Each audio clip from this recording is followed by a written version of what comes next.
Hello everyone, this is the great Lord and Master, Osiron, the Eternal. For what's going to be an interesting episode. Alright, what we see here down at the bottom, this is what started all of this basically. This is what I'm calling a interlaced number grid, or the three-phase interlaced number grid. And what this does, this is another form of an infinite web matrix, but it does something else. See what it does, it goes across the bottom, 0, 1, 2, 3, 4, 5, 6, 7, 8, and on, and it goes up the same way, 0, 1, 2, on and on. And the next row is 1, 2, 3, 4, 5, 6, on and on. And the third row is 2, 4, 3, and all this, and this interlaces together to form an infinite grid. But the thing about it, the thing that helped me discover this was really the tarot cube video I made the other day, because I noticed that every three sets of numbers all reduced to 6 to infinity. I was like, wait a minute, something's going on here. So what I did was I just moved the numbers to either side in both directions, and when you do that they reduce to 3 if you go to the left, and if you go to the right it reduces to 9. And we've been seeing this all along with the true tree and jewel. See, I have the true tree here in its inverted root position, and then the jewel of creation, which is what the Kabbalistic tree really is here. And as I've gone over like thousands of times by now, these three numbers on the true tree reduce to 3, 3, 3, and 3, and up here they reduce to 6, 6, and 6. But because of all the angles and everything else that's going on with the true tree and the jewel, it just sort of, slipped by without me really noticing it. But it was that tarot cube video that really started to bring it out. Like, wait a minute, there's something going on here, and that's what it does. But also what that suggests is that there may be, in fact, a third tree structure. Because if we use the bottom code of 3, 0, 1, 2, on, that gives us the true tree. And in the middle one, the 1, 2, 3, without 0, gives us the jewel. Well, the top one that begins with 2, 3, 4 may be this other structure, and it is. And this is what is going on here, up here. And actually what this is the center of a structure that I've been demonizing and for months now. And this is almost like the Ashiana Dean structure that I highlighted, but talked about in a couple of videos. The only difference is there is no 1 up top here and there's no 12 on the bottom, but those don't belong there. That's the mistake with that Ashiana Dean structure, is the 1 and the 12 don't belong in this structure. It belongs the way it is with 2, 3, 4. It belongs beginning with 2, just like this row does, because this row begins with 2. 2, 3, 4 adds up to 9. 5, 6, 7 add to 9. 8, 9, 10 reduce to 9. 11, 12, 13 reduce to 9. All of them do this. And it shows some more interesting aspects to this too. Is you can see that this is separated into segments, okay? 9-digit segments. Each block is a segment of 9, and it reveals a 3, 6, and 9 going up. And also, across ways, it reveals the 3, 6, 9 too. But each segment of 9, this first segment adds to 18, this next segment adds to 45, this third segment adds to this number 72, and the fourth one adds to 99. And each of these segments are separated by 27 digits. So 18, if you add 27 to 18, it becomes 45. If you add 27 to this, it becomes 72. If you add 27 to this, it becomes 99. And this also extends to infinity. And what you get when you do that is this here. This reveals all of the possible 3, 6, and 9 combinations that are available in increments. And I got this over here laid out, and this is pretty interesting what happens. See, what I have is all the order of the 3, 6, 9. It begins with 3, 6, 9, then the next one is 3, 9, 6, and then it goes 6, 3, 9, and in the dead center is 6, 6, 6. And then and then it goes 693, 936, and then 963 again. And then what I have next to that is the number in the number sequence in the string where it shows up. So the first 369 shows up at the 14th spot.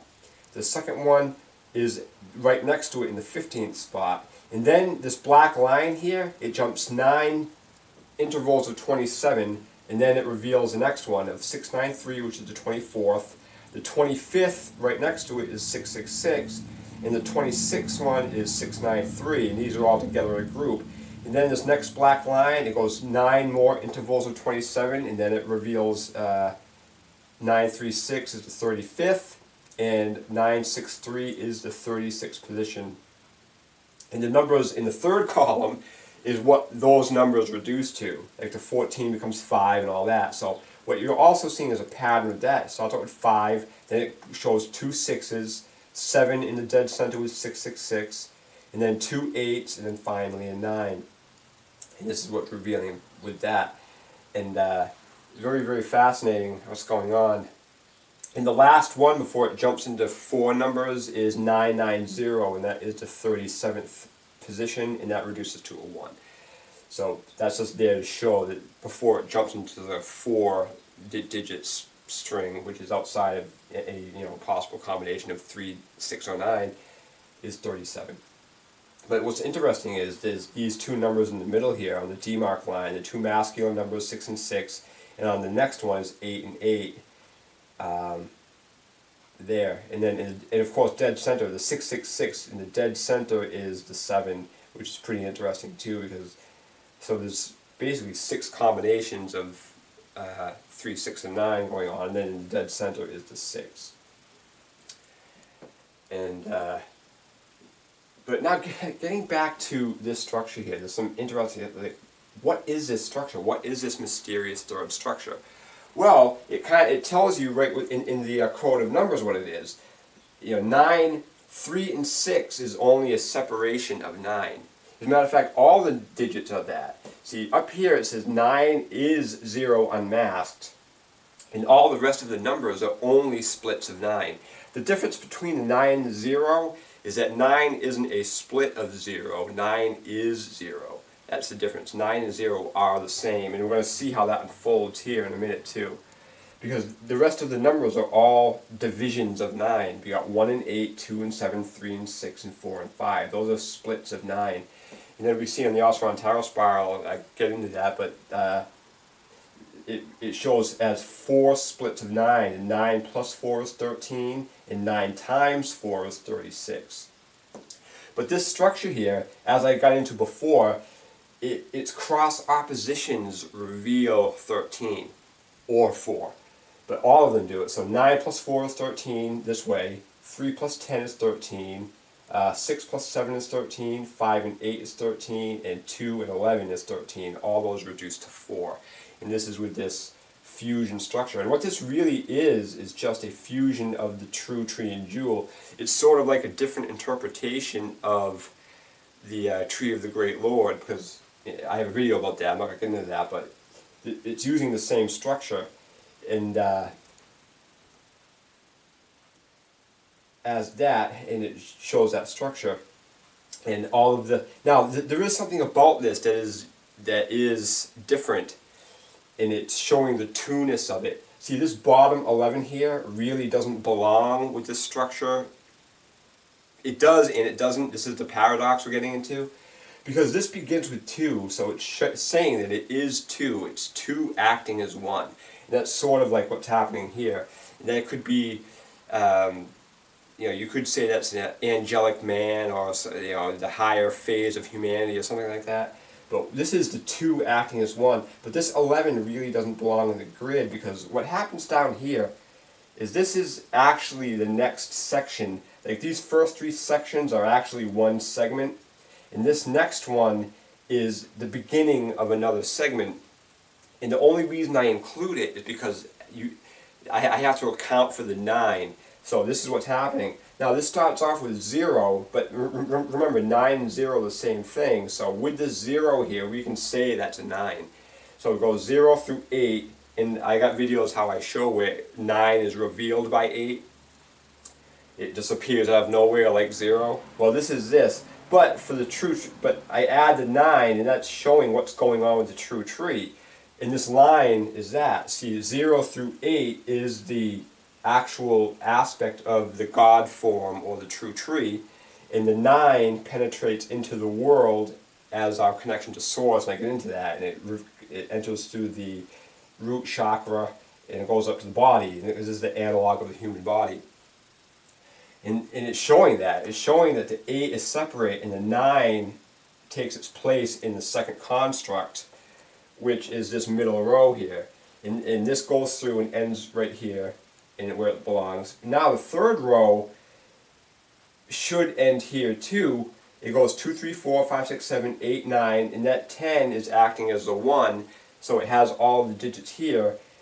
But this construct has the 11 in it, which is implying the 2-ness of it. So the structure is complete with only these three, like these arrow spaces that go up. It's complete with this, but this next 11 is showing the joining of 2 constructs. So this is actually 2 constructs in 1 construct.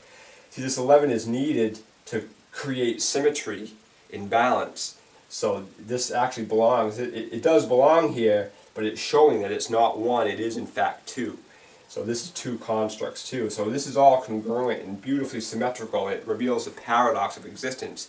So it's sort of showing that every time you think you're at something that's only a 1, if you start scratching at that 1, it reveals itself to be a 2 too. So anytime you think you're at oneness, it really, if you scratch the surface, it will really end up being duality.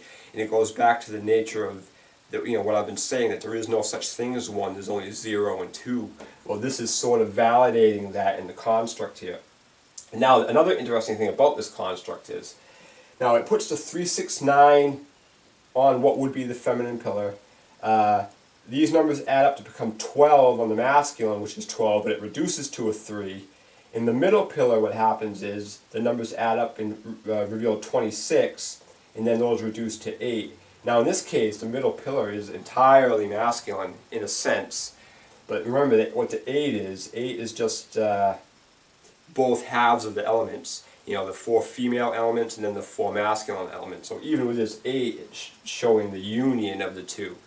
But now what's very interesting about this, if you add up the numbers 18, which is all the numbers in this column unreduced, with the 12, which is all the numbers in this column unreduced, to the 26, which is all the numbers in this column unreduced, those 3 numbers total to 56. And I got that on top here, 56. And that is the heart of the true tree and jewel. The 5 is the heart of the true tree, and the jewel is the heart of the 6 is the heart of the jewel of creation. So it's showing the importance of number code with these constructs. Because one of the things that that I hammer on all the time is the Kabbalistic tree of life. And the only thing the Kabbalists can say is that our construct doesn't use the single-digit code. But if they're saying that, what they're saying is they're defying nature. So it's basically saying that their construct is just esoteric jargon with no real substance, is what it's saying. But we know what it really is. It's a perpetuation of the Abrahamic perversion, putting the masculine before the feminine, and that's why it doesn't work. And that's why the single-digit code says that the Kabbalistic tree of life is a fraud, because it is. Because it is. Because the single-digit code is the matrix of the universe and the matrix of creation. If any esoteric construct defies it, it's tainted and flawed, which is the Kabbalistic tree of life. So now we're seeing the true tree here, the jewel, and now this construct, which is almost like the Ashiyanadine construct, but it's not, because Ashiyanadine put a 1 up here and a 12 down here, and those don't belong, because there is no 1 here, and the 12 they just put for symmetry. But so this construct is the center of the Ashiyanadine construct, and it is, we can, just for now, I'll call it the androgyne. This is a sigil for the androgyne, which is the angelic man in his higher state, a fusion of the material with the divine in here, which is just another version of the tree of the Great Lord, which I have videos about, which is a fusion of these two as well. So now I want to get into something amazing because this title is called the Unicursal Double Pentagram and the Interlaced Number Grid. And I discovered this structure here. You're going to see two stars here, two pentagrams. And basically I discovered this trying to fill up board space. Because at one point I had this and this and this and that and there was something in here, and there's a big space I was just trying to fill. And trying to think of a space to fill it. And that's when I discovered this construct. Well, this is the two pentagrams, the upright pentacle and the inverted pentacle, but this also reveals the single digit code and the true nature of 0 and 9. And this is a unicursal, this is a construct that's created using one stroke. And here's what happens. It starts out in the center point that is 0. And then, now this probably would be better if it went downward first, but I have it going up. But you just reverse it.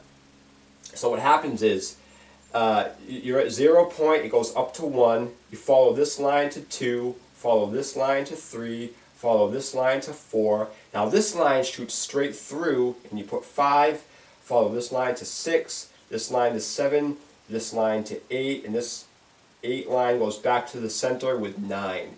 So this is a completely congruent, unicursal double pentagram. And it's sort of like, this theme, again, every video this year has a solid theme of 2 to it, and this is the same thing. There is no 1. There's only 0 and 2. Because consciousness can't exist without something to bounce off of, basically, is what that is. And that was 0 to it, And this is what we're seeing here. Now, what this also does is produces counter-rotating vortexes. Because this upper star constructs itself in a clockwise vortex, and then this lower pentagram constructs itself in a counterclockwise vortex. So we're seeing double counter-rotating vortexes in this construct. And now all of the numbers in this upper pentagram reduce to become a 1, and all of the numbers in the lower pentagram reduce to become an 8. So we're seeing the 1-8 separation with this, which is in so many of the structures now. I mean, even this, the true tree and the jewel, uses 18 spheres, and the number totals for all the numbers here add to 81. So the octahedron kundalini grid uses 1 and 8. So many things. This 1 and 8 is like the core of existence in a lot of ways. There's 1-8 connection. Now, what happens is, if you were to fold this in half, it doesn't just reduce to 9 right away, okay? What happens is, if you were fold, so now, you see the 0 and the 9? Now, I have a friend who talks about the spindle quite a bit, a good friend of mine, the spindle. Well, what this is not a spindle per se, but it is a fulcrum.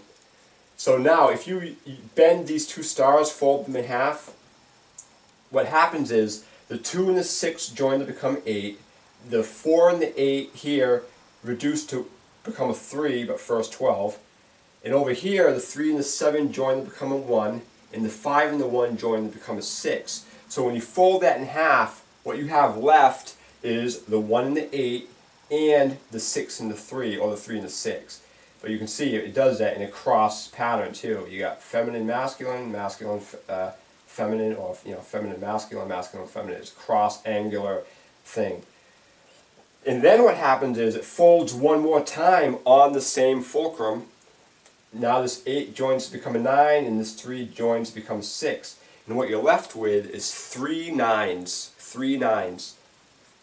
And 9 plus 9 plus 9 is 27, which is the separation of each of these number grids. 18 plus 45 is 27, 27, 27, which reveals this, and so on and so forth.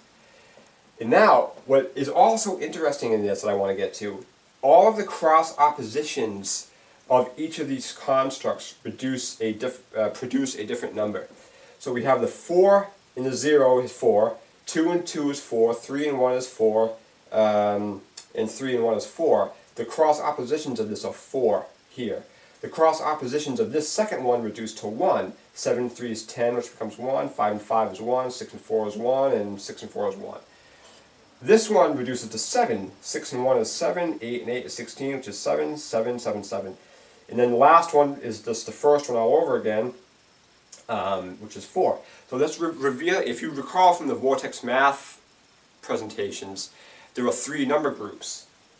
You got 417, 258, and 369. Well, all of these cross oppositions are revealing the 417 number group, which is ultimately the feminine one, because 417 adds to 12, which reduces to 3. So again, we're seeing this trinary aspect going on.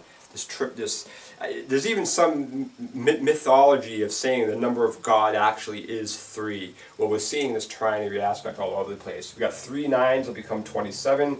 We got the number groups cross oppositions, which is nothing but bouncing of duality, which reveals 417, which becomes 12, then 3.